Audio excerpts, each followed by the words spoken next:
This episode is supported by Battlefoam.com. Good morning and welcome to the Weekender. First things first, Happy New Year! It's been a little while. Right, before we kick off the show proper, we are going to do my favourite segment, which is called...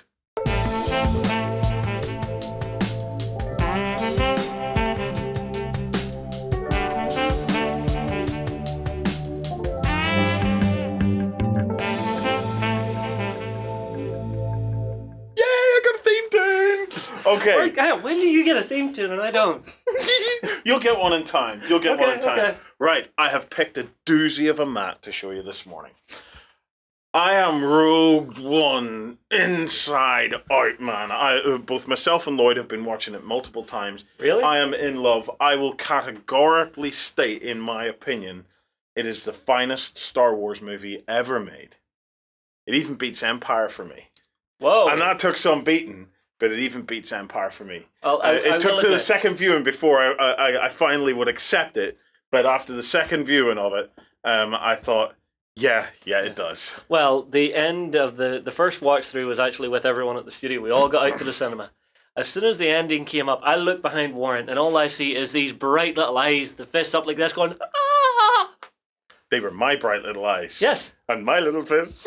I had a blast. Right, not only did I have a blast, then my other half went and bought me Star Wars Battlefront for Christmas. Nice. So I got a little bit of playtime where I was living out my Jedi, Rebel, and Imperial dreams. So coming out of gaming retirement a little. Maybe a little bit. But what it inspired me is that I needed to get a game of X-Wing in with Lloyd. Yep. So I've managed to rope Lloyd in to get a game with me later on over the weekend of X-Wing.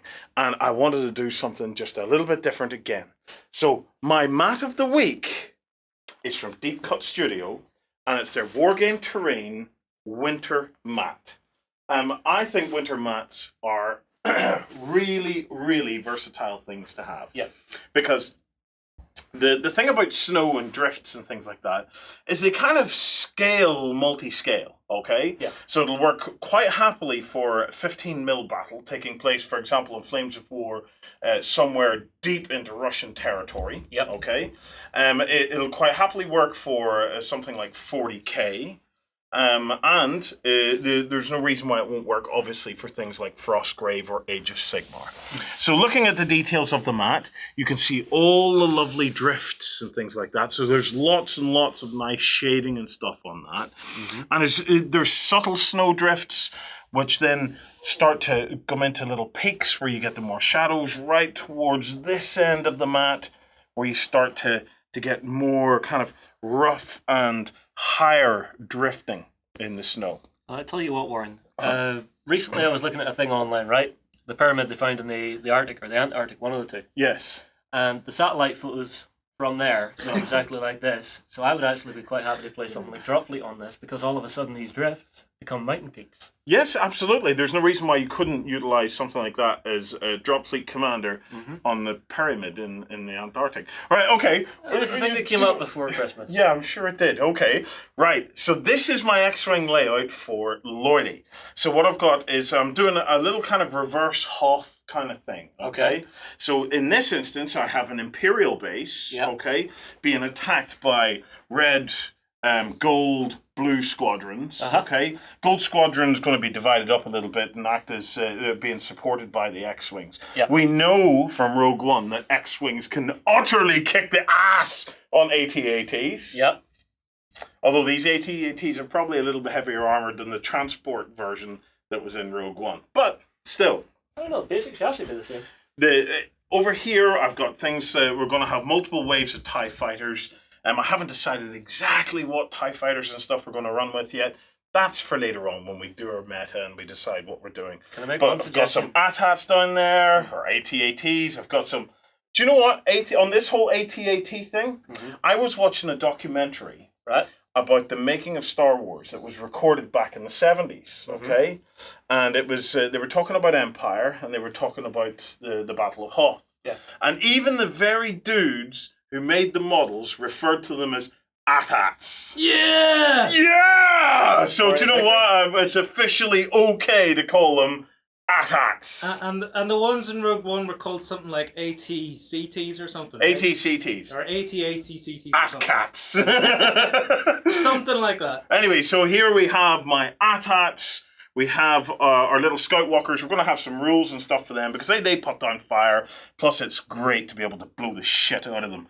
Love that very much. Can I make a suggestion then, Warren? Of course, Justin. Have this in your narrative be a pilot training facility for the Empire that you're coming in to take out. So if you have rolling reinforcements, they're all Academy cadets. They're all crap. Exactly. Which means we can blow loads of them out of the sky. Exactly. I just need an ace pilot like a Poe Dameron. Yeah. Who can just swizz and whiz his way around and blow he's on stuff the table up. here. I think we will find something to do it. Anyway, it's a beautiful mat. It's a versatile mat, and once again, it's just about thinking a little bit out of the box. And I happen to love my X-Wing stuff taking place in atmosphere. Yeah. I've always loved it. I think it just looks amazing, and this is another opportunity to do that. Right? Yep. Okay. Back to the studio. Flames of War brings you the battles of World War II in epic 15mm scale. Go to the hub on beastsofwar.com to find news, tactics, and tutorials about the game. Become a general of mighty armies at the Kings of War Hub. Take command of elves, dwarves, and orcs in this game of massed fantasy combat on beastsofwar.com.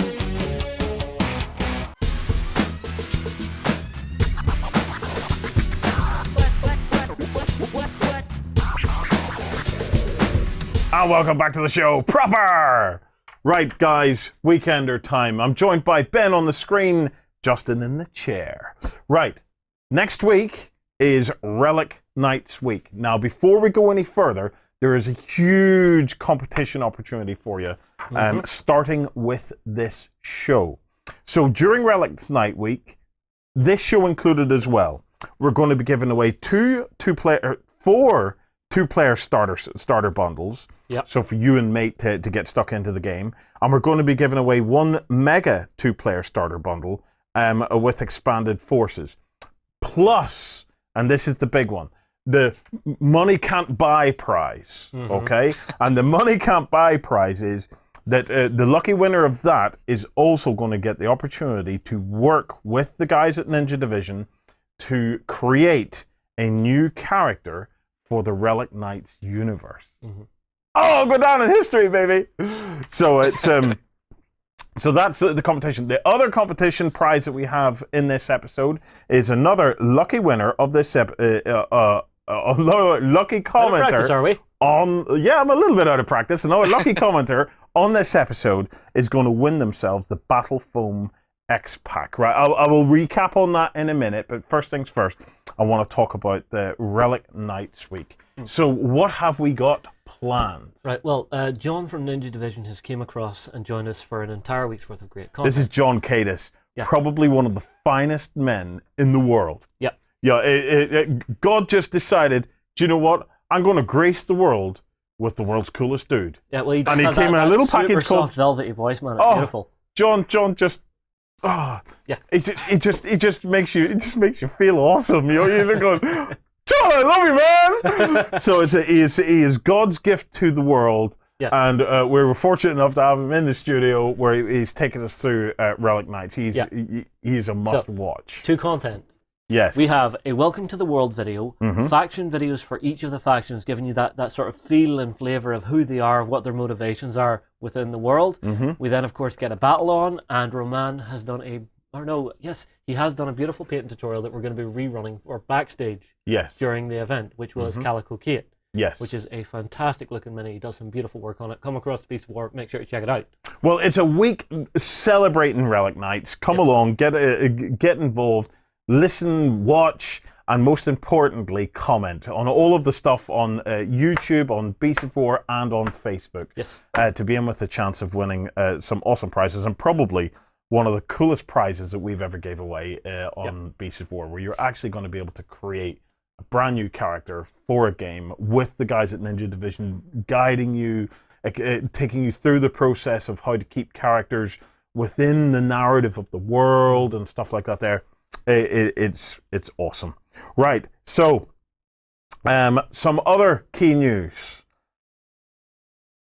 Flames of War 4th edition Bootcamp is go. Tickets are going on sale to backstagers of beastsofwar.com tomorrow morning, 6 a.m. There will be a link in there for backstagers to go and start ordering their tickets. The tickets are about £170, and that includes all of your accommodation for the weekend, for the Friday night and the Saturday night. It takes place on the Friday, the 3rd of March. The Friday, we're gonna open up nice and early on the Friday for you to come in because you're gonna need time to build the armies you boys are going to be given. Oh, I'm seeing you're getting quite a bit here. I tell you. On the 4th.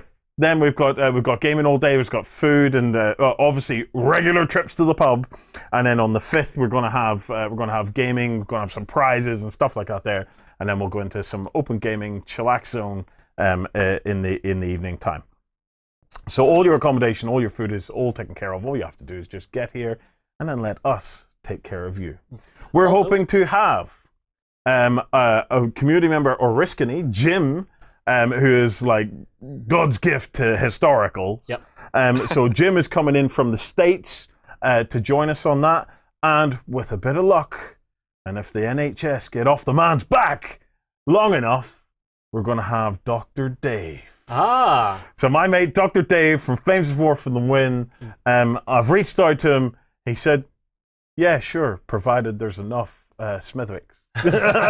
So there will be enough Smithwicks, I will guarantee it. There is one thing you forgot to mention though, Warren, about the accommodation. And what's that? If you require extra nights, there are options to do that. In the wee shopping cart thing for backstagers, there are options to add the Thursday night or the Monday night if you want to extend your stay and make life easier for yourself. Right. You will have a choice between Brits and Germans. We're going to try and keep it about 50-50, okay? A 50-50 split. The Brits, you guys are going to get 10 grants, 10 Crusaders, 4 25-pounders, 2 17-pounders. 10 grants, 6 Crusaders. Yes. You said 10 Crusaders. I thought I said 10. Right, 10 grants. Yep. 6 Crusaders. Yes, which you had said 10 of. You will feel like a twat when you watch this back and see that I didn't. 4 25-pounders, 2 17-pounders. You're going to get the 4th edition rulebook. You're going to get the Desert Rats Army book, a Desert Rats dice and token set. You're going to get the whole shebang. Okay, it's going to be awesome. For the guys that are going to play Germans, you're going to get 10 Panzer IIIs. You're going to get 3 Panzer IVs. You're going to get 4 10.5 guns. You're going to get 2 8.8s. That's the 88. You're going to get your 4th edition rulebook. You're going to get your Africa Corps army book. You're going to get your Africa Corps dice and token set. You're going to also get the whole shebang. So that kind of gives away what we're going to have to build table-wise then. Yes. We're going desert. Yep. We're going desert. So we're going to try and put together some desert tables. Basically, with the amount of stuff you get, it alone covers the cost of your ticket price. So it's so you're going to have some fun. That and like one meal and you're done. Yeah, you got everything. Everything else is just gravy, baby. It's Ireland. The food's cheap over here. Yes. Give them at least 2 meals and then they're done. Mm-hmm. Then remember your pub nights because they're the ones to look forward to. So whether you're a seasoned Flames of War player or whether you're new to Flames of War, we want you to come along to experience Flames of War 4th edition because our bootcamp will be taking place at the point of launch. So you will be getting prime access to that. Our coaches for the weekend, Battlefront, are at this very moment working with 2 of the finest tournament players out there.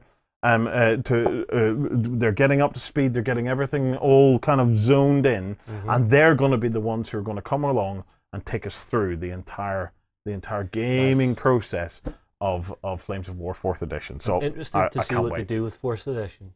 Just to see how they tweak and change the rule and tighten everything up, because it was already a great system. Oh, well, it was a great system that had got very big, okay? Yes. So I don't know. I'm waiting to find out. That's the whole point of the boot camp on this one. But they know it got very big, so I'm expecting something tighter, more faster, furious. I'm hearing nothing but good things. Cool. Phil Yates has been nodding very furiously and very confidently that This is going to be the hairy dog's bollocks, apparently. So we're going to find out. Right. Another key piece of news is the same little store. If you go to, we'll put the link up. It's like beastsofwar.equid.com. Okay. It has our dice bags and satchels are now for sale. So our first ever Beasts of War branded merchandise is now for sale. So where is it? What, the actual webpage? No, the bags. Behind you. Oh, here they are. Okay. So seen he needs the glasses now in 2017. So here we have some of the little bags and things that we're selling. Yeah, so you've got your little token bag. Now each one is, let me just say this, each one is absolutely lovingly handcrafted by Annie at Cozy Dice. So it's Annie at Cozy Dice is working with us on this. We wanted to do something where every single item that was ever sold was injected with our love. Annie said that's disgusting, but to leave it to her and she would come up with something nice. And she totally did. So minus being injected with our love, this is what we've got. So you can get yourself a nice bag with the red, soft, look at that there. Mm-hmm. It's so soft and lovely. And beautiful, beautiful stitching. This stuff has been designed to last through an apocalypse. We also have the mini version of that, which will hold less. We have the green version, which has the cool green logo with the nice lime green interior. I can't tell you how lovely this feels. Justin, stick it in. Stick it in. Yes, it's nice. Isn't it nice? Isn't it nice? Yeah, it's nice. And I'm almost surprised that you didn't tell me to stick my hand in and then just zip it tight on me. Joe, it even will act as a glove. It even acts as a glove on a cold day, and we're getting them at the moment. And then guess what? We have a smaller version, and guess what? It holds less. Yes. Okay? Yes, it does. So you can go and check them out. Then we had to get the big bags out. Yeah? So we have 3 big bags. Mm-hmm. 1, 2, 3. Okay, and here they are! Here they are! So we'll start with the beautiful lime green one. Yeah. So this is the lime green bag. Yep. Okay. Here, let me hold it up to my camera here. Okay. So Justin can hold it up, right? So it's a lime green satchel, gaming satchel we're calling it. Okay. So I'll pop this and this. You pop it. And we have spots in there for your pens, for your mobile phone, and for your all-important beer money. We measured that exactly, and if your notes are folded just right, you'll get enough of them in there to be awesome. Yeah. And then the actual logo itself, we just thought that the red logo on the lime green bag just popped. Let me show you that under close cam. Bang! Really nice. Baby, bang! Okay? I'm almost expecting to see jazz hands come out here. This is just awesome. Then we have the red one, okay? Hold up the red one. Yep. So same again. This is the red one. And for the red one, we went with the lime green logo because it just kind of works. Yeah, it jumps out at you. Once again, guess beer what? Money. Place for your mobile phone. Beer money. Place for your pens. And the all-important beer money pocket. It's all there. You know, the only thing I could think of is we need to find some kind of a locking mechanism for that. But Justin came up with a plan. He's been dealing with little mice recently. He said, it's no problem, man. You just stick a mouse trap in it. So let me show you that. Mouse trap? There you go. No, tell me that doesn't look amazing. It does look nice. Doesn't that look awesome? It does look nice. Okay. And then for you guys who are maybe a little bit like myself, you're kind of into the black, back in black, all of that there, we had to do the black version. So this is it. This is the classic version. The classic my favorite. Black. This is actually my favorite one. Okay. Once again, it's all the same Batman-esque utilities. It is like a giant Batman utility belt, except it's not a belt and it's not for Batman. Yep. But other than that, it's identical in every way. And then finally, we have the red logo. The original, the one that basically every time you see it, you just think amazingly good thoughts about your hobby. What about that? Okay, if you fancy one of them, and bear in mind, every one you buy is lovingly handmade by Annie. We don't get to touch them, so you don't need to worry about anything like that. She told us, no way. We're not allowed to do it. Warren, so it's only you've done Annie. Discussions here, and I'm sure it was probably her going, no, Warren, just no, Warren. I was thinking about getting locks in my hair and everything, but she said, no way, man. you're just disgusting, Warren. So just you stay out of it and let me take care of it. So Annie from Cozy Dice takes care of the whole lot, each one lovingly handcrafted, which means there are very slight differences, very slight variations, but you know that the one that you get is totally unique to you. And they're available for sale. And every time you buy one, we get a little bit, which helps us go and... A little bit further. I would like to say go and get drunk, but we don't drink at the moment. We're trying to lose weight. So we buy more equipment with it. That'll do. Warren, I'm still drinking. I ain't going for this dry January crap. Okay. Right. Competition prize. Okay. Let me recap before we get on with the rest of the show. So, on this episode, remember, all next week, comment on those videos, but also comment on this one, because on this episode, you will also be entered into that prize pool to win one of 4 2-player starter bundles for Relic Knights. And you get to choose your factions. You get to pick your factions, which is very cool. 1 mega 2-player starter bundle, plus the expanded forces, plus the opportunity to work with the design team to create a new character for the Relic Knights universe. And then on top of that, one winner just from this episode is going to win themselves the Battle Foam X-Pack.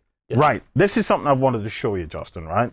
Well, I have something I've wanted to show you as well, so if I can just hang you up for a second there. Okay. Because with people winning a 2-player starter pack, they probably don't know what comes in a 1-player starter pack for Relic Knights. And I actually have one sitting here on the table. So I'd like to quickly run through what you get in the pack. Okay. So you will get your questing knight, right? So these are the guys who are basically going out, having their adventures, waiting to find the relic, which is the big mecha that you see in the bigger versions of these guys. Okay, yep. You then obviously get all of the base troops you're going to need. These are your Corsairs. And so, Space Pirates. Oh, wow. Who doesn't love Space Pirates? Yes. Yeah, quite simple. Beautiful stuff. And then you'll get something a little bit bigger. Okay. Ah! Look at it. It's the broadside. So essentially an anime-style sci-fi cannon that floats around on gravity engines and just blows stuff up. The one thing I love about the game, though, it's all diceless. Yes. Everything is ran off a card system, right? Yes. So you have your base stat cards, right? And you'll notice the stats on them here. So the first one's your movement. And this is something like, you're never locked in combat, right? Yep. So he can move an initial 6, do his action, and then move another 5. So you can nip in, punch someone in the face, and run away again. Which is great nice, fun. You then have the stats further down here. So you have the offensive stat and the defensive stat for your fighting, your shooting, and your magic. So depending on how good you are, right, Harker's great at fighting, so on the offensive, he'll draw 4 extra cards. On the defensive, he'll draw 3 extra cards, which is one of the mechanics within the game, because, like I said, there are 0 dice in this game, right? Yes. Everything runs off what's called an Esper deck, which is a set of elemental cards that you then have to pay to actually activate abilities. So every character comes with a second card, right? Now, one of the things that I really liked about this game is and you've got to watch it the week, because this game is so innovative, you know, in the way that it works. So you almost like stack up your activations. Oh yeah. The activation queue. Yeah, so you create like this activation queue, and it's really, really interesting. And you know, and once you start to get into it, you start to think of these beautiful combos and synergies and things like that by getting your activations in the right order. It's one thing every player has to remember. As you're playing through your turn, always make sure you're looking at that activation queue. See who's coming up. Keep an eye on their abilities to make sure you have the right cards in your hand to pull off that super amazing, incredible attack that's going to take someone's head off. Yes, which is something that is absolutely possible in this game. Is you can do all your normal attacks and stuff, but if you manage things right, you can do stuff that's like total water cooler moments. You know, it's stuff that you'll be talking about in the pub afterwards. And there are no set deployment zones on the table. Yes. As you deploy stuff, you're essentially creating bubbles that you can deploy into and deny your opponent's space on the table. So you see people starting on the table all over the place, and it's fantastic. Right. Enough of our hype for next week. An X-Pack. Yes. Right. You all know that I'm a fan of the pack system from Battlefield. Yep. Okay. But they have a particular bag which I wanted to show you guys and give one away. Okay. And it's called the X-Pack, and it's for board games. Okay. So we all have collections of board games building up at the moment. Oh, let me move this out of the way. Did you know, that you can get a bag that is designed specifically to carry your board games? Wrath of Ashardalon. Oh, it gets better. Oh, it gets better, right? Okay. Because that is not the full X pack. Okay. The full X pack contains this as well. And what you do is, if I can just go out, this bit here You have a secondary zip. connects to this bit here. So, if you bear with me 1 second, Justin, till I zip them together. That's fine. So if I put them like that, and I pop this in, this is what I particularly like about the pack system, is that the entire pack system, whether you're buying it for your miniatures or for your board games, it is entirely modular. Yeah. So if I could, it's hard to see with my glasses on actually, because they must be steaming up. So, right, let me just get this in here, like so. Whoa! You can see with these things. There we go. Alright, you sort it? Yep. All sorted. There we go. So we have the thing zipping up. Let me just cut to here so as you can see, it zips all the way up. And so all of a sudden... All the way around. So whereas before you were carrying one set of board games, now you Now, can carry if two. you hold that up, that is what the X pack is. So it actually holds two board games. It'll hold your typical kind of like American style board games. So in the front one, I actually have a board game in there as well, which you'll all recognize. Ta-da! You put it Some in on nice its side. zombie side. Okay, Justin, if you're going to be like that there, you Put it in the right way up. can, of course, put it in the right way up if you want. And now it's upside down. There. Oh, for flip's sake. Let me try that again. There we go. There. So it's in nice. As usual, with all the things Battle Foam, all of the kind of the zips and seams and things are all reinforced. If you pop that like that, you've got your handles are all kind of the big heavy plastic jobbies. Yeah, although there's one thing I'm noticing on here that I quite like. Double stitching. Let's say I don't want to carry this in this format. Yes. If I have this separated, you've got the little eyelets here and the shoulder straps. So you can have one on your back, one on your hip. Correct. You can have these shoulder straps, and this one, if you just move it like that, has your backpack straps as well, with padding and stuff on the back. I have to say, the design of it kind of feels like XCOM. Yeah? Yeah, it reminds me of it. If I could get that in like a nice blue. Yeah. Well, there you have it. That is the X Pack. I think it's great for carrying around board games. So I have two cool ones in that. If you want to be with a chance of winning this, all you have to do is comment on this episode over at beastsofwar.com or on here on YouTube. Okay? Right. We're going to take a quick break. We're going to tell you about some of the cool Beasts of War hubs that you can go and visit, and then we'll be right back to talk through some of the news. It's time for 28mm World War II action. Will you recreate history or reshape it your way? On the Bolt Action Hub at beastsofwar.com. From Viking halls to the cities of the future, terrain buffs will love our foreground hub. Watch gaming tables of all genres come to life at beastsofwar.com. And welcome back, Ben. What is going on in the world of gaming? Okay, yeah, so we've got some really awesome stuff coming out. It's the start of the year, so everyone's sort of getting back to work, sculpting up really interesting and exciting new characters and stuff. Yeah. Talking of exciting characters, the first bunch of things we're going to be looking at is from Freebooters Fate, so this is by Freebooter Miniatures. And we're looking at a new goblin for their Goblin Pirates faction called Gubbins. His whole thing is he's obsessed with explosives and rockets. He likes to blow things up. I think there's going to be a couple of interesting rules in there about how he might sort of set himself alight and stuff as well. A good goblin will do that. Exactly, that's the remit of the goblin, I think, yeah. And then we've also got Ibebuse, who's sort of a little bit more of a mysterious character, whereas Gubbins is a bit more in your face. Ibebuse is almost more of like a wandering mercenary. He'll fight for a number of different factions in the game and stuff, but he carries around this mysterious treasure chest that no one really knows what's in it. Yeah. So we'll have to wait and see what the rules are like for him. The main reason I sort of picked up on these is that we keep seeing a lot of really interesting models and stuff coming out of freebooted miniatures, and a couple of people have mentioned in the comments before that they play it a lot in Germany. Yes. A lot, it's really, really popular over there. But I really wanted to ask the community whether or not they pick this up in America, in the UK, and everything like that, and just whether or not it's a game that is sort of on your radar and stuff. But yeah, Is it on your radar? Let us know. That's what you could comment on. It is one of those stands that I always stop off at whenever we go to shows. The models are beautiful. They are. They are fantastic. I mean, I don't play the game myself, but I do love picking the miniatures up just to play about with and paint. I like the Freebooters Fate models specifically because of the huge levels of character that they managed to actually sculpt into the miniatures. I think it's just a gorgeous looking game. Yeah. One of the other elements of it that really sort of comes out when you start to look a little bit into how they get the rules out there and stuff is that they tend to do them in smaller, almost sort of rulebook story style. Yeah. So you'll get like new issues that will come with new scenarios and new stats for all the different creatures and characters and stuff as well.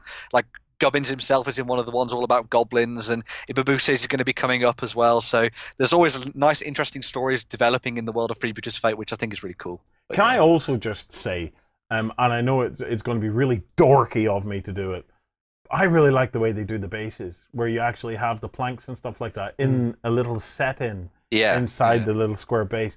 I think there's something really kind of nice about that. I think it's a really cool touch. Honestly, that's not dorky at all. That's just a nice extra little bit of flavour that you can add to a miniature. That little bit of extra flair.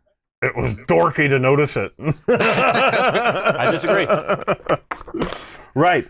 Next up, we have some awesome new pieces coming out of Privateer Press, Justin. Yes, we do. So the first one that we have here is for Menoth. So we have Fiora, which is a new epic warcaster on a mount, of course. Right. Which is absolutely gorgeous. I'm not so taken with that one. Really? Yep. I kind of look. This is beautiful. This is beautiful. The Tristan Durant. But if you go back up to that top one. Yeah, to Fiora. Yeah, it's kind of really hammed up to me. I think it's. Do you want some ham with that ham? Is it the fact that the exhaust ports are now incredibly massive? Well, it's the flaming hair. It's just the whole thing looks like it's getting beyond the point where it has a sense of that you could ground it with any sort of realism. Do you know? Okay, yeah. It's becoming the point where it looks more like one of them epic drawings. Fantastical becomes too fantastical. Yes, it's like something you would hang on the wall inside one of the protectorate kind of Vatican-esque kind of buildings. See, that's what the Protectorate of Menoth are all about. They are this religious zealot faction, which are just showing that everyone who's in the leading class may as well be a walking saint. That's how they want people of the world to look at them and see them. Yeah, that's what I liked about the way that they've done Tristan Durant and the Eye of Truth as well, which is another one of their warjacks, is that they encapsulate that style of basically either a walking church in the sense of the Eye of Truth, or Tristan Durant feels like almost like a battle vicar if you wanted to go down that route kind of thing. But then I think Fiora sort of took it maybe to the next level. And I mean, I like busy models and crazy things because I collect Age of Sigmar and all sorts of different things like that. But just something about it just didn't feel right.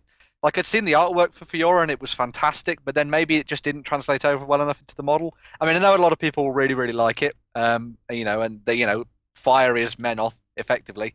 Just not. I think I'm on with Warren on this one. Not quite for me. I don't think. I tell you what, though, that Eye of Truth Warjack is flipping stunning. Well, that's my first stunning of 2017. All right, well, Warren, come back to the front camera. Yeah. Because I have a surprise for you. Right. I have one here. Ta-da! Ooh! We got a little delivery in. Our first delivery of the year was from the guys at Privateer. Okay. So, we have the Eye of Truth here. In the box. Yep. Let's pop it up. Yes, open it up. Because I know Privateer have been shifting to a lot of plastic. Is this... Oh, nope. Still a metal resin and hybrid kit. Ah. Me likey. You know what? Me likey more. Oh, you have a built one. Yeah. It's really, really nice. Really solid looking. Right, put it down. Let me get in extra close. Hey, because one of the things I wanted to see was all that detail that I could see there on the paneling, all them tiny little sculpted details, were they actually in the model? They are. And I can absolutely If say... you look around at the shield with the big Menifex on it, you can see that outer rim is just chock full of that nice filigree detail. Oh, flip me, that model will paint itself, Justin. Mm-hmm. It will absolutely paint itself. Yeah, it's gorgeous. Absolutely gorgeous. Oh, I love it. Piece. That model looks even better in the flesh than it does on the painted version. Mm-hmm. Whoa! Sorry, I'm looking at the stat card. Yeah. So every Warmachine Mini, as you know, comes with stat card. Yeah. Have a look at the damage grid on this monster, right here. Look at that! It's almost full! Mm-hmm. That is monstrous. So for anybody that doesn't play Warmachine, describe how this works, the damage grid. Okay, so whenever you do damage, you will roll a numbered grid, so 1 through 6, right? Mm-hmm. However many points of damage, you go down that grid till you fill it, and then start moving across. Mm-hmm. You have the L here, which is the left arm, M, which is movement, H, which is head, C, which is cortex, and the right, which is right arm. Mm-hmm. So in as fact, you H cross... might be something else. I haven't seen it before. So as you cross off these elements, Exactly. that basically puts an arm out of commission. Yes, or but you would have to knock problems out to the all movement. 3 of the L segments here. Yeah. So the blank boxes act as if it's basically its armor. Mm-hmm. So as soon as you chew through that, you're into the softer systems. Oh, what's really cool about this then, right, is you're not having to go through all of the armor before you get to Just that anything. section of armor. It actually almost like represents the model. Exactly. So you can almost start to see the model in zones. So if you're lucky enough to keep pinging at one area, you're going to do damage to that area. Exactly. It's one of the beautiful things about Warmachine and the Hordes. Exactly. You also have some weapons that. that can specifically target certain systems. So there's some of them that you can choose to do 1 point of damage to any one of your choice, or you have other ones that as soon as they hit, they do an automatic damage to say something like the cortex, like a shock shield or something. Yeah. So you have some things that are designed to go keyly after those systems, so it does have that realism as you talked about. Yeah, love it. You know. Love it. Other than that, Mat 7, quite good. Strength 11, very good. Weapons. It's got ranged, Gaze of Justice, power 14, range 8. It's got shield for a power and strength of 13. It's got Holy Wrath, which is range 2 inches, power 18. That's going to take lumps out of stuff. Yeah. And magical. So very, very nice. Beautiful Warjack. Beautiful Warjack. Right, what else do we have then, Ben? Following on, sort of, it's not all Menoth and Flames. There was also a little bit of a release for Retribution as well. So they got their Colossal Warjack, which is the Helios, which looks fantastic there. So there's that to pick up towards the end of January for those guys. And moving on to the world of Hordes, I think a creature that potentially knocks every single one of the ones we've looked at so far out of the park is the Desert Hydra Gargantuan for Scorn. Oh! Now, this is absolutely amazing. Interestingly, I was looking up some stuff about this. This was one of the first Gargantuans to be shown and previewed back at, before Gargantuans were a thing. And it's taken this long to get it together because they were trying to get it just right in terms of the kit and the way that it looked and stuff. But I think they've absolutely nailed this one. It looks fantastic. Well, just look at the detail on the tail. I'll tell you what, Warren. Have a look at the detail in real life. I've got one here. Right here, you done good guys this time. And lovely, it's plastic. It's all plastic. Yeah. Privateer have you one of these built? No. Okay. We do have another one sitting squared away in the office, so that made it. Well, look, I'll tell you what. I will open them up, and then if you can show them off. Yeah. Right. Well, first things first. With these now, you're starting to get 3D instructions. Yeah. Because that is something that had been lacking a lot of the time in some of the Privateer kits, was a good set of 3D instructions. I am super happy to see these. Yeah. Well, hold it under there. Do we see it? Yeah, there you go. So, nice step by step. Everything's numbered. Everything's going to be nice and easy now. They've been doing this for a while, but it's really nice to see it on these bigger kits. Oh my goodness. Talk about the details. Look at this. These are beautiful. See, getting those organic details right can be really difficult sometimes, but they've really, really nailed it with this. Okay, give me another one. Well, what I can actually say is if you look specifically at these, even the skin texture on the flatter surfaces. Look at that. Your washes and inks are just going to make these pop. Yeah. It's absolutely lovely. See, if you also give this a little bit of a dry brush, Yeah. you can give it that sense of wear that you get on this kind of thing. Yeah. If you think this is going to be going through the sand in the desert and it's going to be getting blasted the whole time. Oh, look at this. Yep. These sprues are fabulous. One of the Really things well that I laid out, really, really one of the clean on things the I really gates. liked when I was looking at the model was the fact that the way that they'd done the armor plating, so that it almost mimicked the style of the rest of the Hydra itself. And I just thought it was fascinating to look at those little bits of armor that are attached to the head and the top of the neck, and how that all worked into the rest of it. It all does feel very organic, very natural. It's a pretty fascinating kit. It might almost translate me to just over to scorn, I think, from Trollbloods, but Yeah. I never know.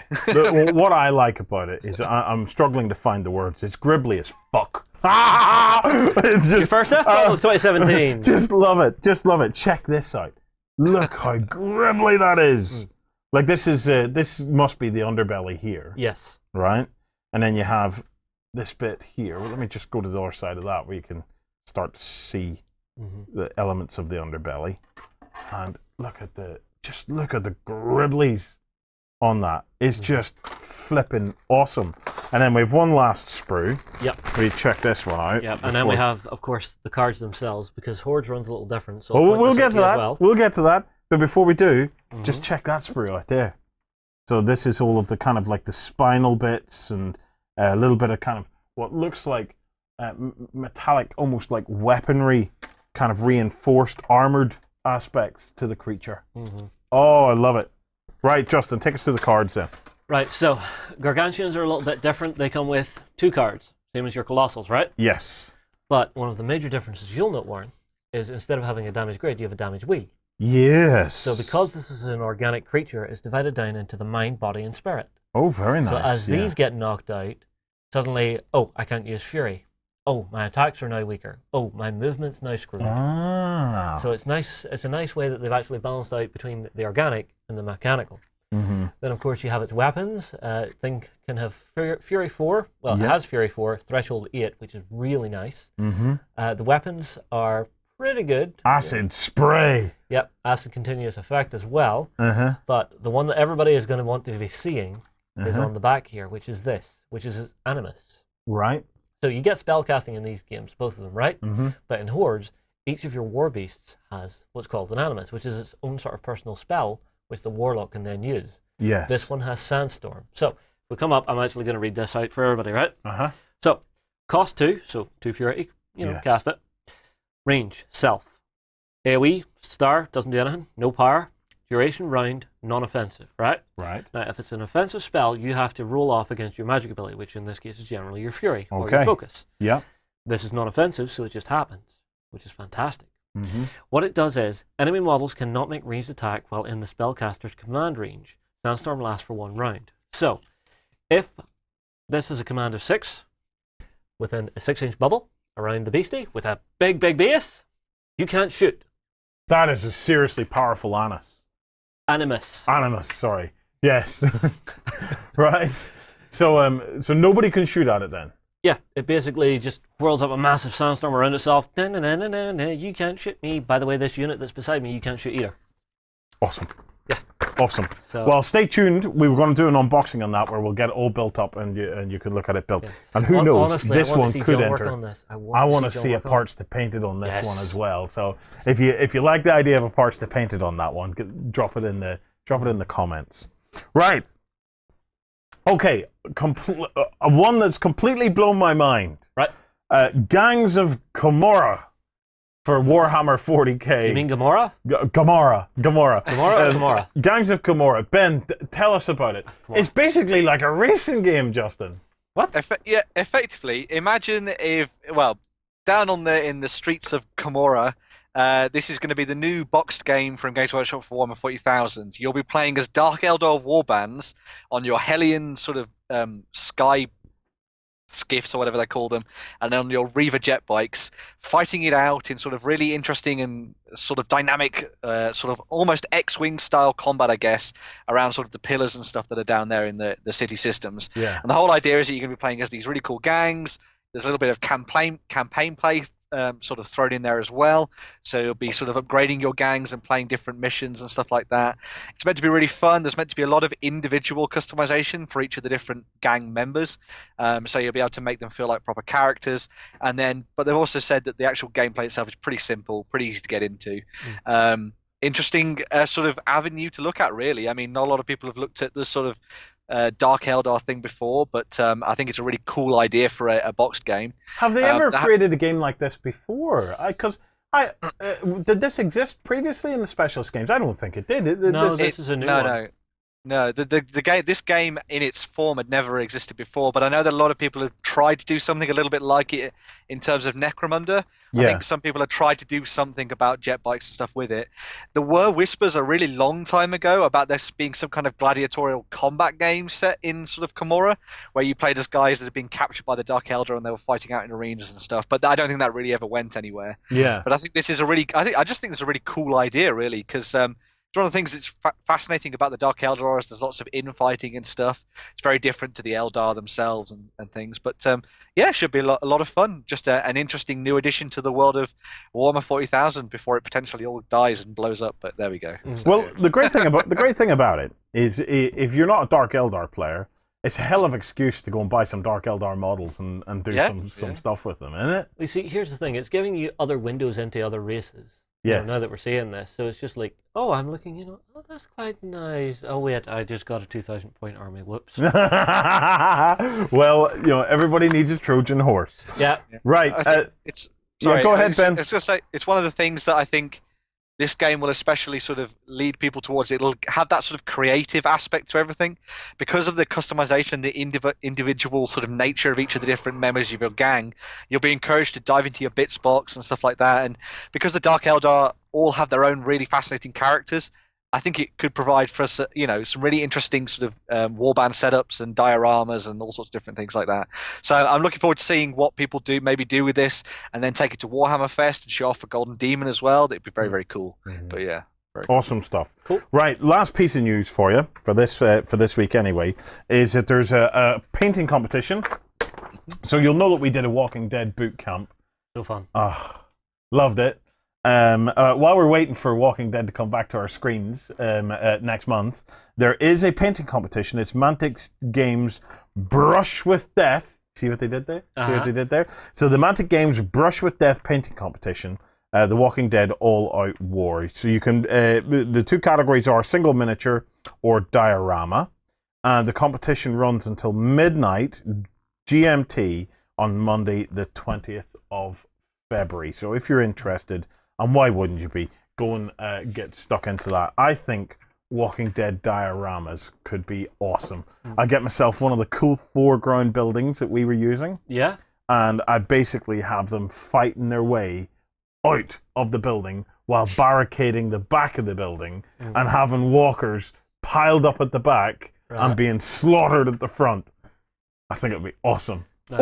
Or there is a diorama that is crying out to be made with Negan standing. Over all the survivors? Busted heads. Yeah. Oh, look at the trophy you could win. This is cool. Well, that is the brush with death. That's death with the brush. Yeah. So, you see what they did there? I see what they did there. Just a little bit. I see what they did there. Just a little bit. Right. It's time to introduce a brand new segment to the Weekender. This is it. This is the one that we've been waiting for. We are about to unveil John's tool.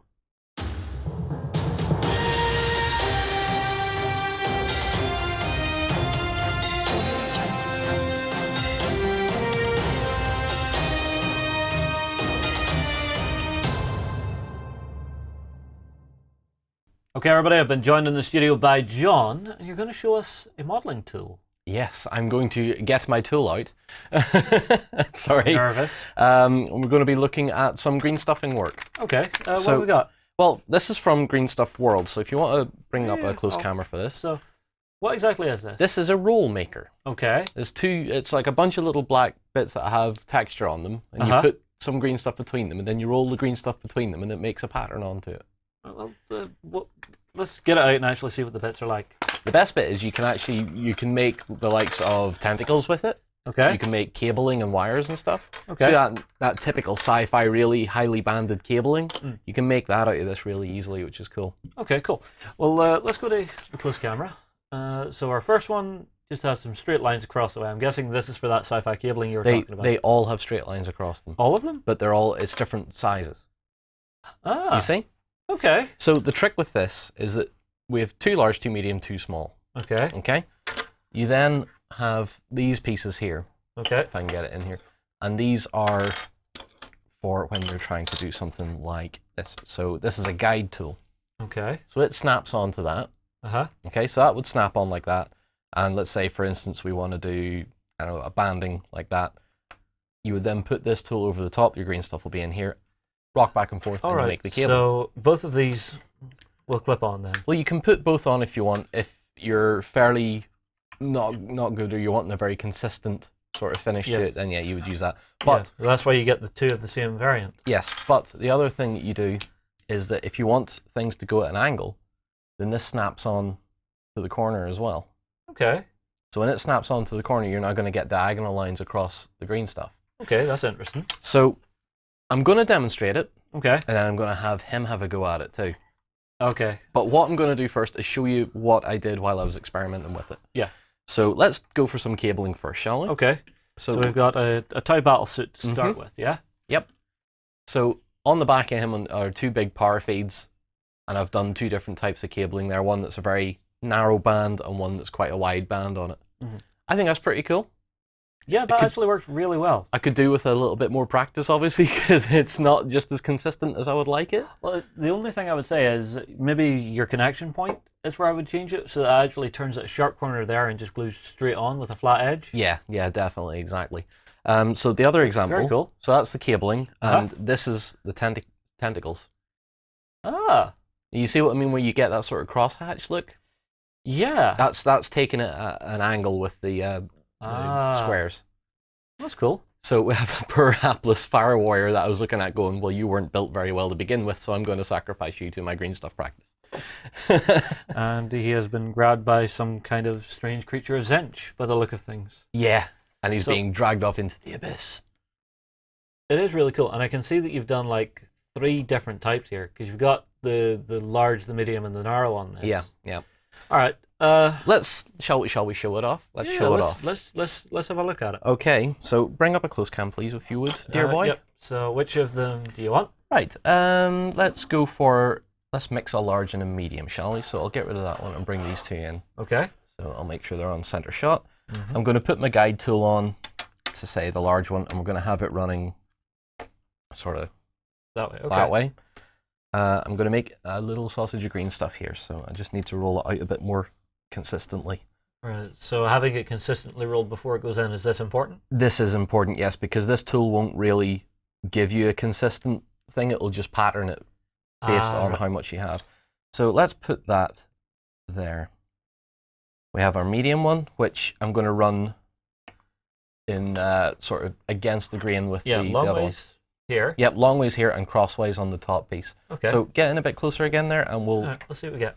We'll see what happens. So I have to press down and then start rolling, and you got to be pretty quick with the green stuff too. Okay. Otherwise, it'll start to stick.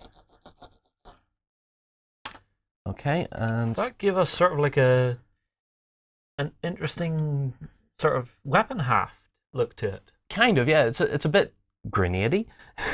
Actually, yeah. But you can see immediately what I've done wrong here is because it's not a consistent roll of it. Yeah. The pattern's deeper on either end and not a bit shallower in the middle. Give me a bit over here. I'll try and make a little green stuff. Right, well, here, have some water. Okay.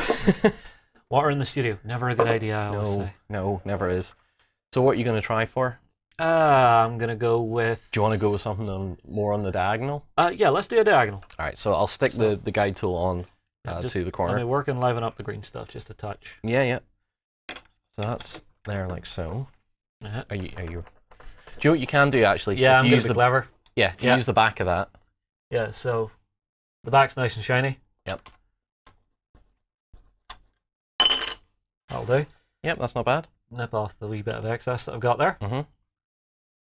Give it one quick more run. Okay. Okay. So I'll put, what's this diagonal? That's the large diagonal. The large diagonal. Okay. And I'm going to give you a small one to go over the top of it. Okay. Okay. I will run it against each other again. Yep. And see what we come up with. Just say when, John. Let's see what that looks like, to be honest. Ooh. Oh, that's kind of cool. Getting close there. That's funky. Yeah. So that's again, really nice weapons sort of haft that you can make with that. Mm-hmm. I really like that. But It's works really just cool. as well as tentacle, as you've seen on the Yeah, you example can make it pieces. into tentacles, or I mean, like if you want to do some really nice rope work on, say you're doing something really fancy like Venerable Dreadnought, and you think, let's give him some of the those military rope things you have hanging down around. I can't remember what they're called either. So or something like that. yeah, something. I don't know. Something can't along remember. those lines. But Yeah, it's really cool seeing that. yeah, it's a very handy little tool, and I've really enjoyed playing with it. So Yeah. if Warren had been here, I'd have been totally getting him to try it as well. I think he would absolutely adore this. Now, the one thing I will say is I'm touching and sort of working with this a little bit, and I can see that the green stuff, because it's still malleable, you can really smudge that detail really quickly. Yeah. So that's one thing I would say to be careful of. But if you get it wrong, just Yeah, roll if you get it together. wrong, put some water back on it, roll it all up again, and away you go. And give it another go. So So let's give it another go each. all right, fine. Well, I'll correct the piece I was working on earlier, and I'll get it flattened out. I need the water. Well, you take the water. Yeah, and yeah. I got myself a nice, perfect little sausage of green stuff. Mm-hmm. I'm going to go with the flat on, Mhm. but this time I'm going to use the small Okay. and the other small, There you go. There's the other small. and I'm going to use them at opposite angles Mhm. to each other. Oh, now this is what you were talking about, John. Yeah. So You- let me you- show you under close camera. Yeah. Because the outer layer of my green stuff is dried, it's now sticking a little bit. Yeah, you've lost moisture off of it now, so So there you go. grab that off, and I'll re-wet my own one to Mhm. give this a go, because I think this could look cool. In the meantime, I'm just going to try and do the same. That is the cool thing, though, because all you have to do that I've noticed, John, is you see once you get it to that point, Yep. this, from here, whenever you're rolling the back, you can actually stop yourself from going too far with it. Yep. Well, I'm ready here, so do you want me to try, or are you Oh, going to sorry, go I now? got it, I got it. Okay. I'm ready. Right.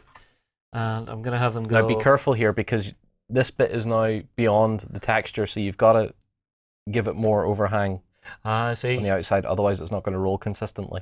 I see. Alright, Right, go for it. Yeah. Quick, firm action with your hands, Justin. Yes. Gently, gently. There you go. That's a lot better. That's really cool. All right, so Right. can you actually? Yeah, you can see it.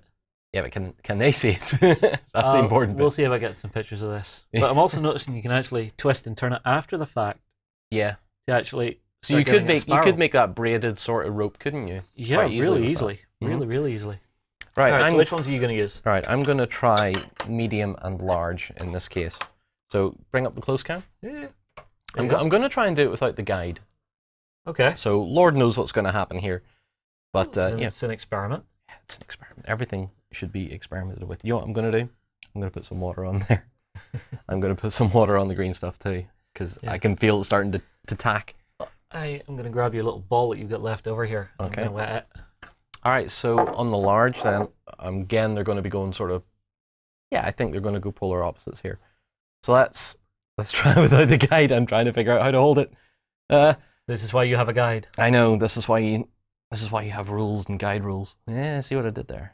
Yes, I do. Okay, and Did we get anything? kind of, nope. Kinda? No, sort No, of. Maybe. let's try again.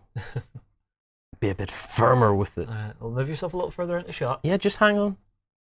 There, well, kind of, again. Yeah.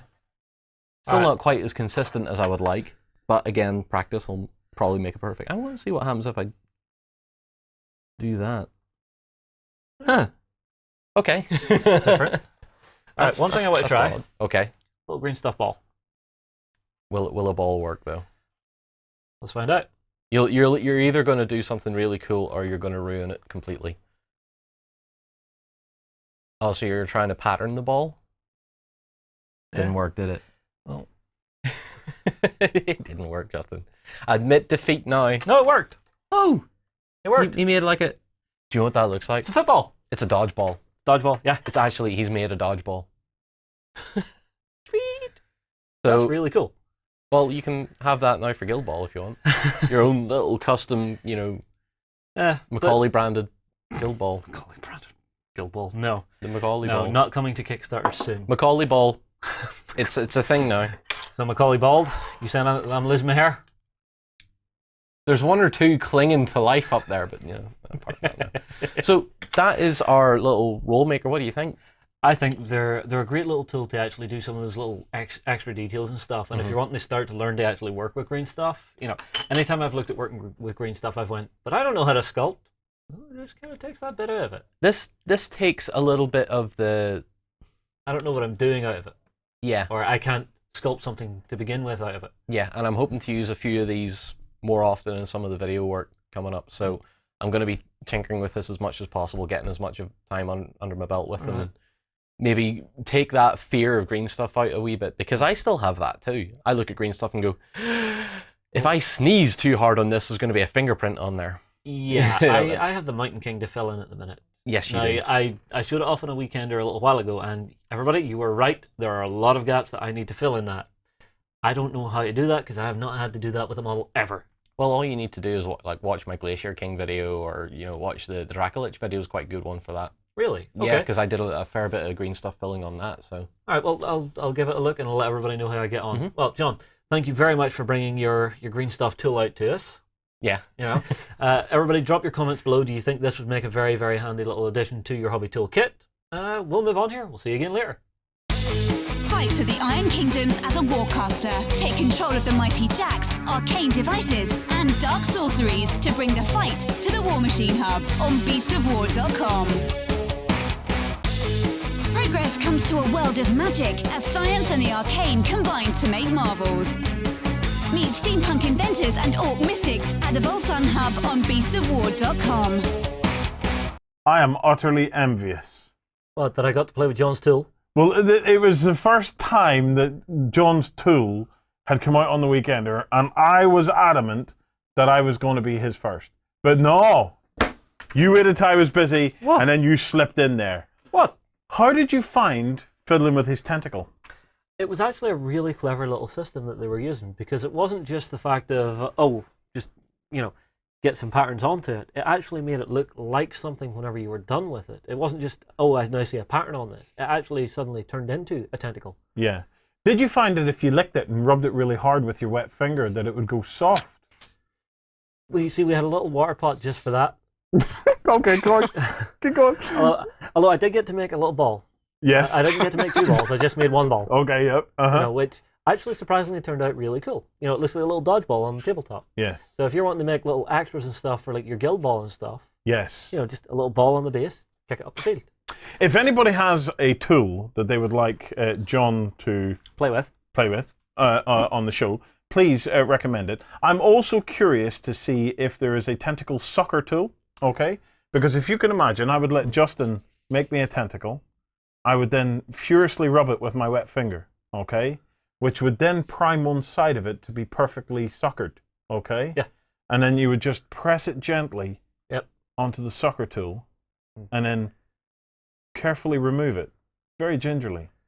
And then that side would then contain proper suckers. I think it would be brilliant. Well, you see, what I would probably do is I would wait until the tentacle was hard first.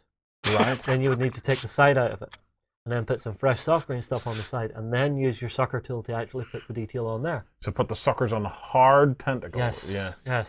You wouldn't lick it with your finger at all then? No, I would wait till it's hard. Now, you'll probably cringe, but I would take a knife to it. Oh. Right. Okay, so you get a hard tentacle. Yep. Very fine surgical blade. Just take the side out. To the end of it. Take the side out, because then you could add the softer stuff just by rubbing it down the shaft of it very gently. Yes, it would have to be gentle. Anyway, I'm looking forward to John whipping out his next tool. Are you?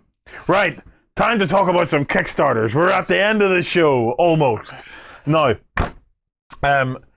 we have 3 brilliant Kickstarters. Yep. Okay. Each we know less about than the first. So no.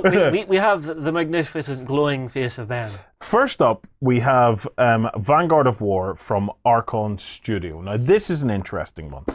Archon are kind of the manufacturing wing or something like that behind Protoss. Yeah. So you have Protoss. Protoss are the company that deals with IPs like Warzone, Alien vs. Predator.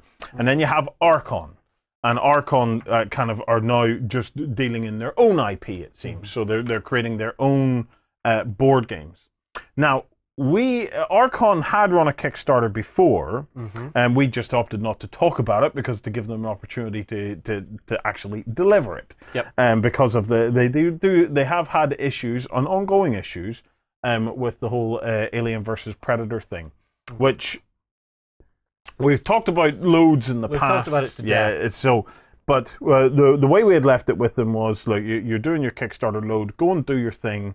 They're very confident to be able to say to people, look, when we're in charge of our own intellectual property, when we're in charge of the entire process, we can and will deliver. Yes. And they did. They did. Load has now delivered. We'd held off talking about any of it, and we'd said, once it's delivered, we'll happily talk about it. Yeah. So all the English language versions of Load are out, bar one or two address mistakes and stuff like that. And I actually have it here. Now, one of the things that we have noticed about the guys at Archon is they make a very tight box. Yes. Like, I mean, a seriously tight box. So I've had to keep the lid kind of off this. Otherwise, you'll be watching me Don't put it all the way in. for half an hour struggling with a tight box. I'm going to bring this tight box back on in a minute. Because first things first, I want to show you the prototype. Because they've sent us a prototype for their current Kickstarter, which is called Vanguard of War. Hey. So this is a very rough mock-up prototype. Yep. So we've got the cover here. We'll make a decision where we're going. Yep. So you've got the cover. Beautiful artwork. Love the idea behind this world. Yeah. So I've actually watched the video for it on Kickstarter, and it gives you a really nice idea of what's going on. So humanity has been plagued for many years by attacks from demons, right? Humanity wins, or so they think. Right. Things go quiet for many years. The demons weren't gone. They were quietly hiding, working on their ultimate doomsday weapon. And what is that? It's a glowing sphere of doom, which you and a group of adventurers have went out and actually stolen from the Demon Citadel. Oh, so we've stolen their sphere of doom. Okay. Yeah. You're now trying to make your way home. Unfortunately, you are being plagued by every hound of hell charging after you to try and retrieve this weapon. Okay. Well, let's have a look at it on the screen. Yeah. Ben, while we bring it up, can you tell us a bit about your take on this? Yeah, so this is a 1 to 4 player game. It's a tower defense style game, so you can play it by yourself or whatever. And as Justin was saying, you're these heroes that have entered the city of Whisper, or the Whispers, sorry, and you've managed to get away with this doomsday weapon. You've dragged it back to this church, and you're now trying to, control this church and stop the demons from getting in to attack the scientists who you've taken with you, from either using the super weapon against the demons themselves or destroying it and making it inert. Now, the game, obviously, as I said before, is a little bit of a tower defense style game. So you're going to be defending effectively lanes that are all leading towards this middle church. You'll be taking different lanes, working together on the same ones and stuff, taking on different levels of demons depending on the tier of difficulty you want to go for as well. There's a lot of different sort of working parts in terms of the different tiers and stuff. Loads of interesting styles of demons and types of demons that are, shooters or just more tough and things like that. The gameplay itself is pretty simple. There's like a spawning phase at the beginning where you spawn a whole bunch of demons onto the tabletop, and you resolve what's one of the cooler mechanics that I've seen in the game called Hope and Darkness. Now, as things are going on, you're sort of heroes of hope and light, and hopefully things are going to be turning out okay, but also darkness is threatening you at the same time. And during this phase, you'll be revealing cards from the top of each of these decks, and they will either help you or hinder you. Then you'll move on to the onslaught phase, where these demons will surge forth and attack you. They'll be trying to destroy the church itself properly first, but they might also get in the way, and you stand in front of them heroically and try and take them on. And then the heroes get to attack and move and stuff as well in the next phase. They will charge out, use all of their cool abilities. It's all driven by action points and things, so you'll be sort of looking at the sort of economy of how things work with this. So maybe you want to go full out and use all your action points on a massive attack that might destroy a whole bunch of demons, or maybe you want to be a bit more sort of sneaky and go and try and find interesting items from the different areas on the board. And yeah, you'll just continue to play this through until you manage to defeat all of the different sort of demon types on the table and defeat the overlord that is sort of hanging there in the background, ready to destroy the church when his minions have flooded the tabletop and started bringing down your defenses and stuff. There's some really good bits and pieces in here. The actual print and play book for this is online, so you can go and get it from their Kickstarter page. You can obviously play it and test it out for yourself, see whether or not you like the game, but obviously it's a little bit of a work in progress. There are a few bits and pieces here and there that need to be shored up and stuff. Yeah. But yeah, it looks like a lot of fun, actually. So, yeah. And that's what we're looking forward to. So we're hoping to be able to play this in the next week or so, or next week or two. and we'll try and see if we can actually bring you a gameplay video. Would you like to meet the Overlord? Warren? I would like to meet the minis. So say hello to the Overlord. Oh, Justin. Is this big, vileless, sort of techno-organic, monstrous creature. Lovely. Now, as you'll see whenever we show you off the contents of Load, this is effectively what you're going to get. This is the cool, what's called the unicast manufacturing system that Archon have come up with, which allows them to cast these pieces as a single piece.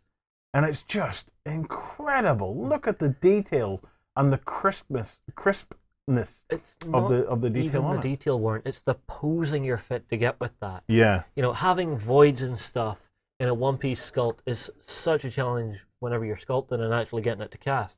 Whenever I see this big flare of a cape, I'm looking at it going, how the hell do you mold that and get it to come out without tearing your mold to shreds? I'm astonished.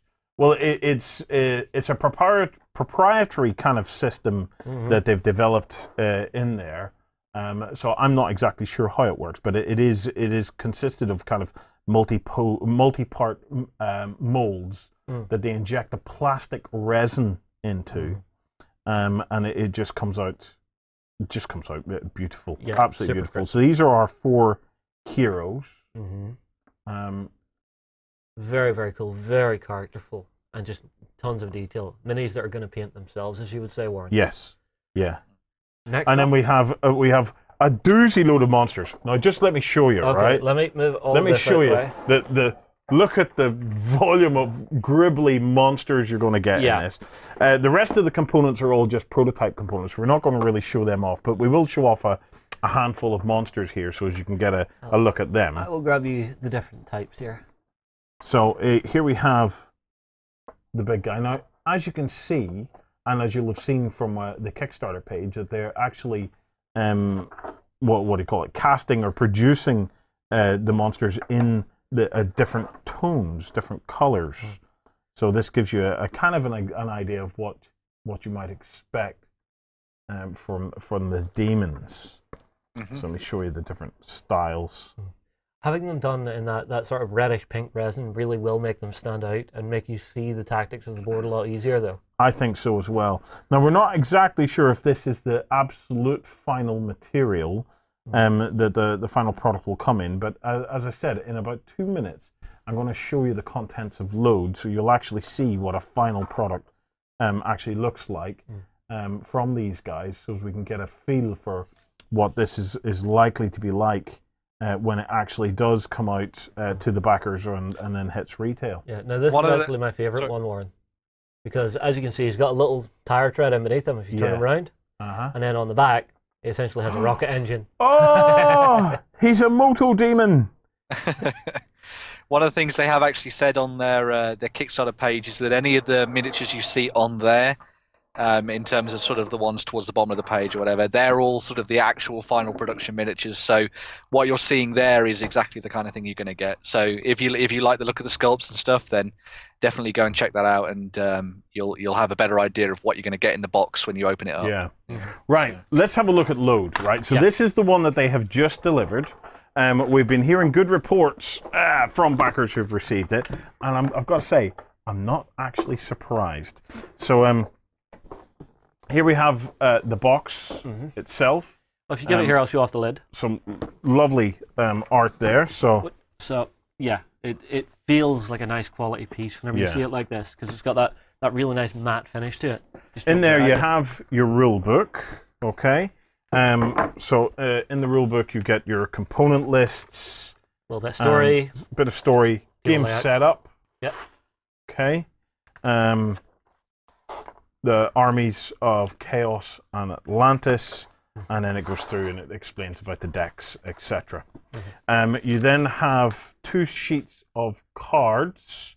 These are tiny wee kind of wee diddly wee cards like Looks like this. weapons, armor, Yeah. ranged weapons, things like And that. also things like teleport.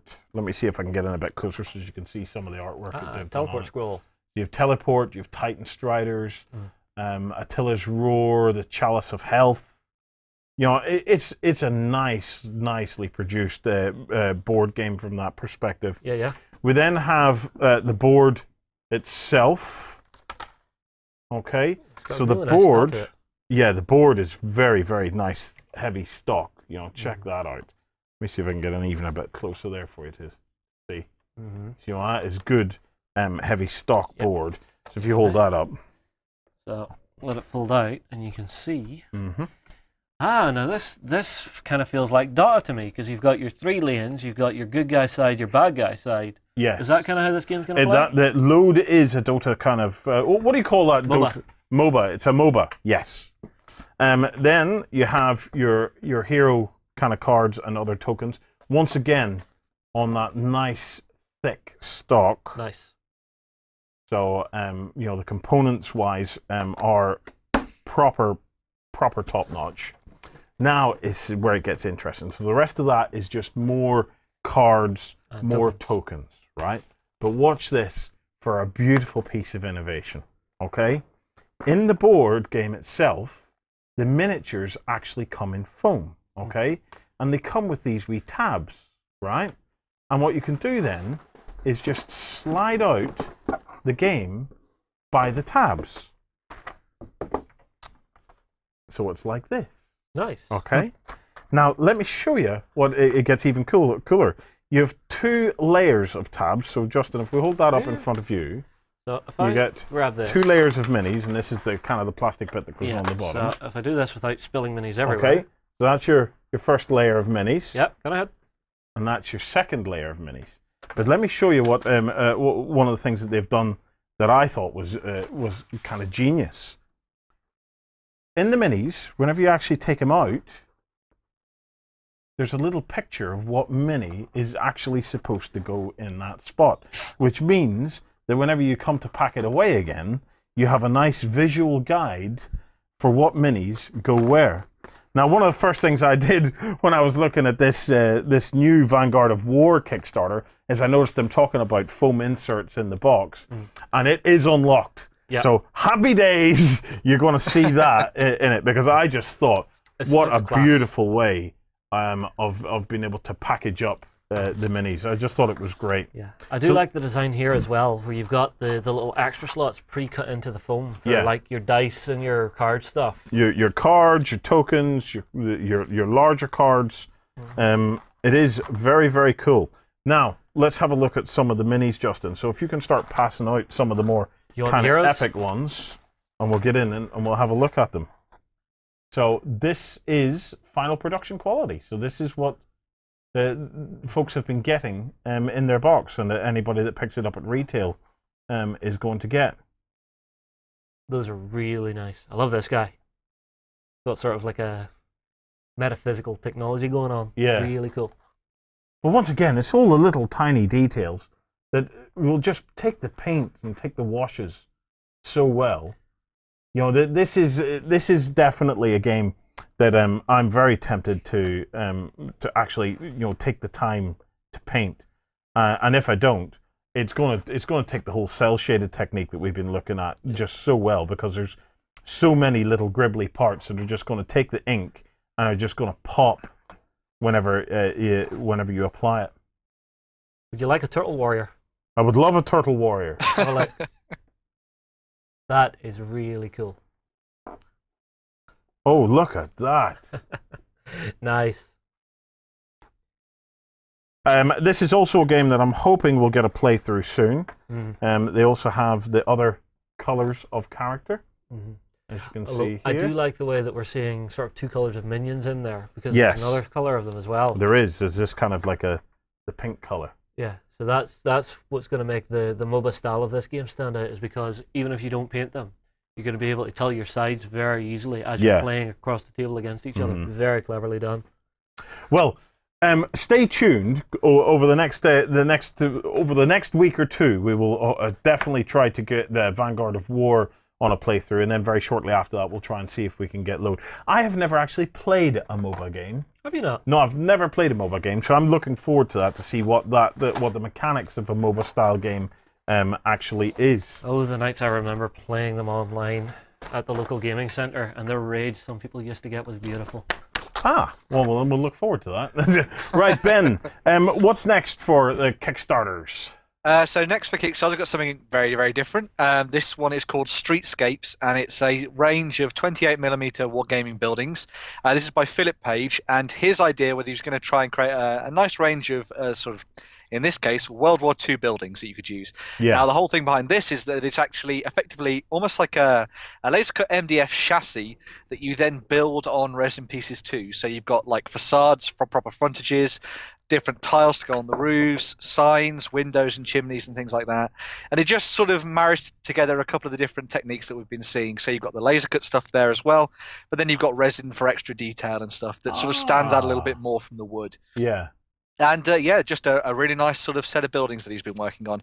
As I said, it's got a very much sort of like a World War II for France feel to it. Yeah. So you could use them to sort of adorn your tabletops for Normandy and things. But yeah, a neat idea. And it's something that I think he wanted to go down the route of because, you know, there were a couple of times where he's been building buildings and then he couldn't really get into all the nooks and crannies with his paintbrush and stuff. So this sort of gives you a different option for that kind of thing. And it obviously means that you could use the facades on different materials as well if you wanted to and you know, design them up how you liked as well. So yeah, just a neat little project to go and check out if you like historical side of things. There's Lloyd. Oh, very nice. Lloyd is a shop front. I really like the look of this because the thing about it is you get that it has a lovely feel to it. It has that almost like the brickwork and stuff. It feels like brickwork. Do you know what I mean? It doesn't feel like an etching. It actually feels like brickwork, and it's same with the tilings. You know, there's a lovely, I don't know, it's realism to it. That's it's soft a warmth. edge. It's a warmth, isn't it? From the softness of it, it makes it really nice. Yeah, how many days has it got left to go, Ben? It's got sort of around 24 days-ish left on Kickstarter, so you're interested in that one, go and check it out. So. Perfect. Well, there you have it. Streetscapes, 28mm wargaming buildings. Right, finally, Kickstarter update, a Kickstarter that we have been watching like a hawk. Yeah, which is coming up on 6 days left. There's probably only 4 days left actually now. Nope. I've done the math. You've done the math. It is. It's 6 days left. Right. This is the other side from Weird Games. This is the Weird Games mass battle game. And it's well past its total that it was looking for, 75,000. It's up to 262,000, which suggests to me some awesome stretch goals have started to be busted, yeah? Well, this is what I'm trying to scan down to very quickly without making everybody ill. Yeah, they've unlocked some really cool stuff for each of the individual factions. In particular, you've got like the Empire Dragoons are out there, so you've got some really awesome new fast cavalry for those guys. You've got Twisted Horrors for the Burning Man, so these the guys that you were sort of interested in away from the Fishmen, Warren. Yeah. But yeah, these guys who are sort of like playing with magic and stuff like that. They're a little bit like the cultists of the world of the other side. Yeah. And then you've got the Electrocutioners, who are these guys that use huge soul stone powered weapons that, you know, blast things with electricity. And you've got the Yarazi, who are sort of like little fishmen people. Oh, I love these. Oh, please tell like them this was my faction. This was the faction I chose, the Gibbering Hordes. And they're just getting better. They're just getting better and better all the time.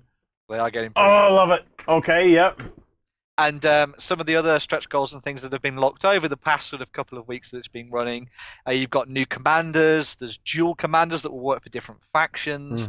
A couple of new squad sort of setups have been put together as well. There's these things called adjuncts who are sort of they're not really sort of troopers and they're not really characters. They're sort of somewhere in between, and they sort of add boosts to squads. A little bit like solos in sort of Warmachine. And then you've got champions who are going to be leading these squads from the front as well. Yeah. There's loads of different bits and pieces thrown in there for all the different stretch goals. They've still got, you know, a couple more to go for if you're interested in this campaign and getting a few bits and pieces. But yeah, it seems like this one's sort of, you know, got a good following to it, and it'll be very interesting to see where it goes after the Kickstarter when they actually get it down to the tabletop and we see some people playing games properly. That's the bit I'm looking forward to. Is actually I've high hopes for this because like Malifaux itself is such a great and popular game. I just cannot wait to see what they can do in the kind of the mass battle sphere, and I'm just really looking forward to that, and the fact that the Gibbering Hordes are just all sorts of awesome, and I just cannot wait to see them. You will see gun lines everywhere. Right, guys, that is it from us. Thank you very much for joining us. Remember that tomorrow morning over at beastsofwar.com we have our backstage show, and we've all sorts of interesting stuff to talk about, and we've got loads to talk to our community about and to hear what they have to say. So if you fancy joining us for another morning's worth of crack, And remember, by becoming a backstager tomorrow morning, you can get access to the tickets early for the Flames of War 4th edition Bootcamp, which, believe me, you do not want to miss. Thank you, Ben. Thank you, Justin. And most importantly, thank you guys for tuning in with us this morning. We hope we will see you again soon. And until then, have a great week of gaming. Anime cyberpunk style meets skirmish combat in Infinity. Experience 8 high-tech factions and fight to control the human sphere at the Infinity Hub on beastsofwar.com. Humanity has been driven from Earth, but now it's time to take it back. Join the Reconquest and fight the Scourge on the Drop Zone Commander Hub at beastsofwar.com.